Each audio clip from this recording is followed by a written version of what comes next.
हमारा टॉपिक है 4 fundamental operations on whole number, पूर्ण संख्याओं पर 4 आधारभूत संक्रियाएं। ठीक है, अब इसमें हमने देखा कि जो पूर्ण संख्याएं होती है, वह 0 से स्टार्ट होती है। कहां से स्टार्ट होती है? 0 के साथ जब प्राकृतिक संख्या को हम सम्मिलित करते हैं तो हमारे पास जो संख्याएं बन जाती है वो कौन सी संख्या होती है? पूर्ण संख्याएं होती है। कौन सी संख्या होती है? पूर्ण संख्या। अब पूर्ण संख्या में 4 आधारभूत संख्याएं क्या होती है? 4 आधार वो जो फंडामेंटल ऑपरेशन होती है तो plus minus into and divide, है ना, इस संख्याएं होती। यहाँ पर जो पूर्ण संख्या जो भी है 0 से इनफिनिट तक, 0 से अनंत तक जो पूर्ण संख्याएं हैं, है, उनमें से सिर्फ प्लस और इनटू कहने का मतलब है जोड़ और गुणा। क्या है? जोड़ और गुणा क्या करता है? जोड़ और गुणा का नियमों का ये जो क्या करता है, इनकी संक्रिया जो होती है, इनका जो ऑपरेशन होता है, इसका पालन करता है पूर्ण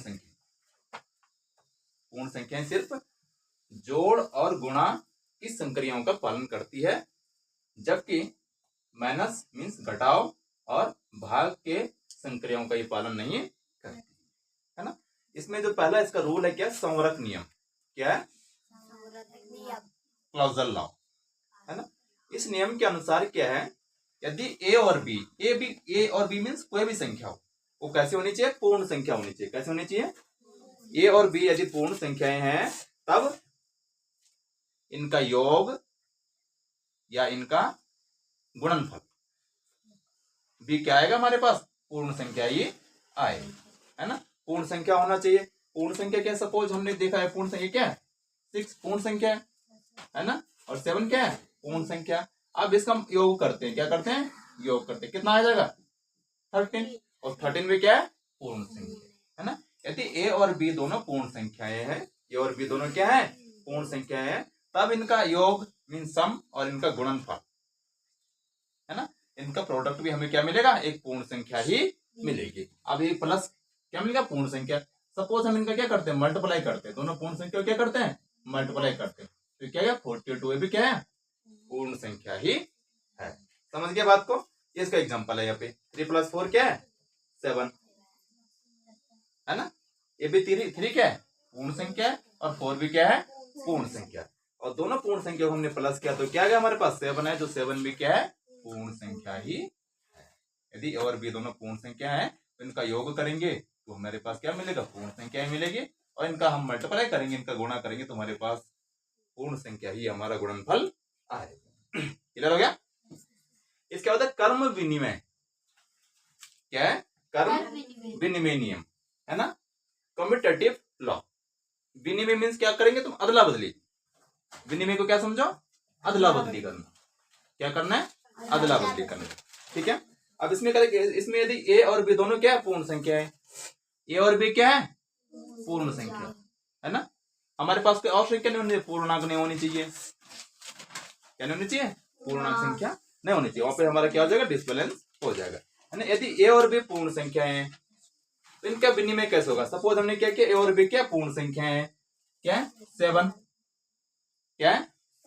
प्लस यहाँ पर समझो ए प्लस बी है ना, तो ए की जगह क्या रखा? 7 रखा, और बी की जगह क्या रखा? 6। बी की जगह क्या रखा? 6 रखा। ठीक है, बी की जगह हमने क्या रखा? 6 रखा। दोनों पूर्ण संख्या है ना। तो इसको हम ऐसे तो लिख सकते हैं 6 + 7। इनका क्या होगा? अदला बदली हो गई ना, अदला बदली। क्या करना? बी प्लस ए कर दिया, तो दोनों का प्रोडक्ट हमारे पास क्या आएगा? इसका भी 13 आएगा, इसका भी 13 तो आएगा। संख्या हमने सिर्फ क्या कर दी? एक्सचेंज कर दी।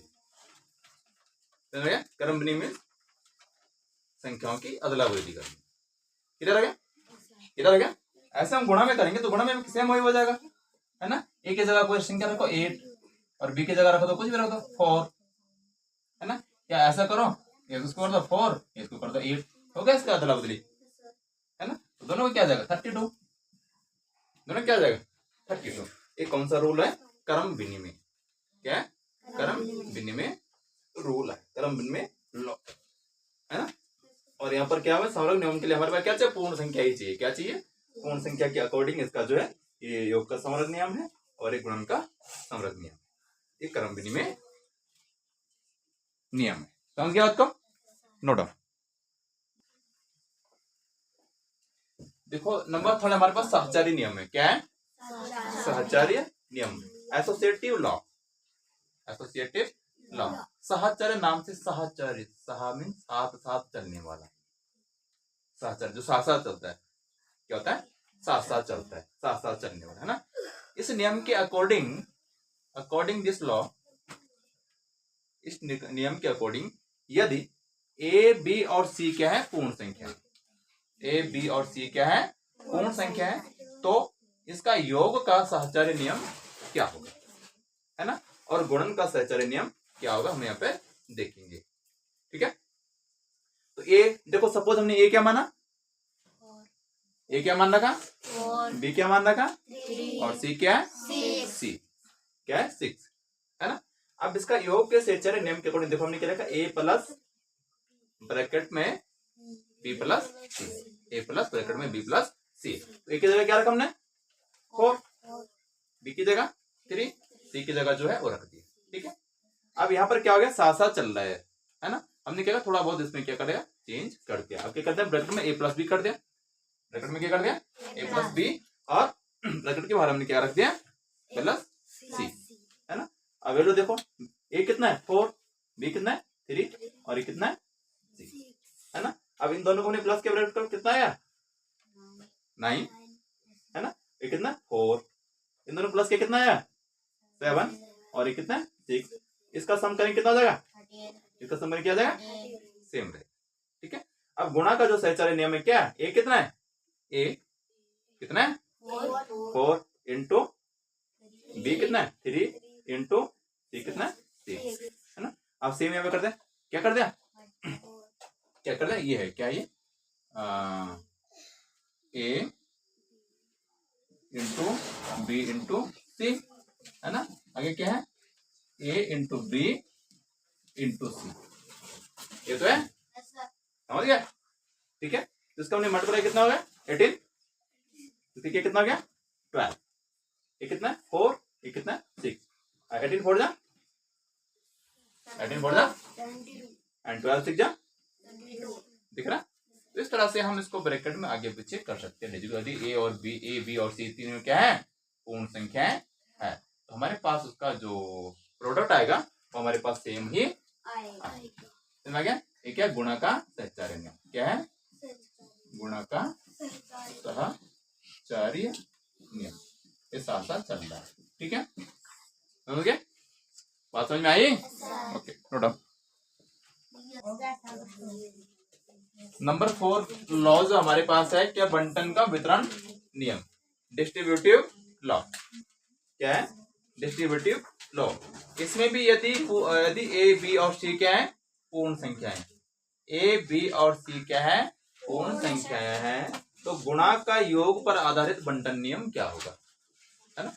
गुणा पर आधारित योग का बंटन नियम क्या होगा? ए इंटू ब्रैकेट में B plus C equal to A into B bracket close plus A into C. ठीक है, इसको ध्यान रखना है। ए इंटू ब्रैकेट में B plus C equal to A into B bracket में प्लस ए इंटू सी। सुनने बात को, तो ध्यान, इस क्वेश्चन दूंगा मैं भी करने को। ठीक है, तो सपोज हमारे पास ए क्या है? 2, बी कितना है? 3, और सी कितना है? 5। तो वैल्यू रखेंगे इस रूल के अकॉर्डिंग। क्या करेंगे? इसका मान रखेंगे। ये क्या आ गया? 2 इंटू बी क्या? 3 प्लस 5 इक्वल टू ए कितना है? 2 इंटू बी क्या है? 3 प्लस ए कितना है? 2 इंटू बी क्या है? सॉरी, सी क्या है? 5, है ना। इसको 5 3 कितना हो गया? 8, और ब्रैकेट में 3 इंटू 2 कितना हो गया? 6, एंड 5 इंटू 2 10, 8 हो जा 16, और 10 प्लस 6 16। ठीक है, इसको ध्यान रखेंगे, सुनने बात को। क्या? ए इंटू ब्रैकेट में B plus C equal to A into B bracket close plus A into C. ये याद रखना है, रूल है, तब जाके तुम इसको कर पाएंगे। क्लियर हो गया? कितना क्लियर होगा? ये क्या गुणा का योग पर आधारित है ना।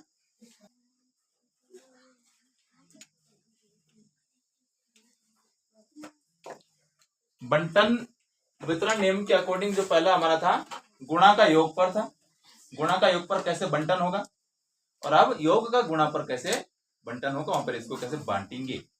ठीक है, तो क्या ए प्लस बी ब्रैकेट में ए plus B into C equal to bracket में क्या है ए इंटू सी प्लस फिर ब्रैकेट में बी इंटू सी। सपोज ये हमारा क्या 11, बी क्या 2 एंड सी क्या 7। तो बोर्ड पर देखेंगे इसके अकॉर्डिंग रूल के अकॉर्डिंग इसको फुलफिल करेंगे। ये कितना है 11 प्लस बी कितना है 2 इंटू सी क्या है 7 इक्वल टू फिर ये कितना है बताओ 11 इंटू सी क्या है 7 प्लस बी क्या है 2 इंटू सी क्या है 7। समझ गए? ब्रैकेट सॉल्व करेंगे 11 2 कितना होगा 13 इंटू 7 11 7 जा 77 प्लस कितना होगा 14 है ना 13 7 जा 91 एंड 11 का 1 8 1 9। समझ गया बात को? बात है समझ में? क्लियर हो गया? ठीक है।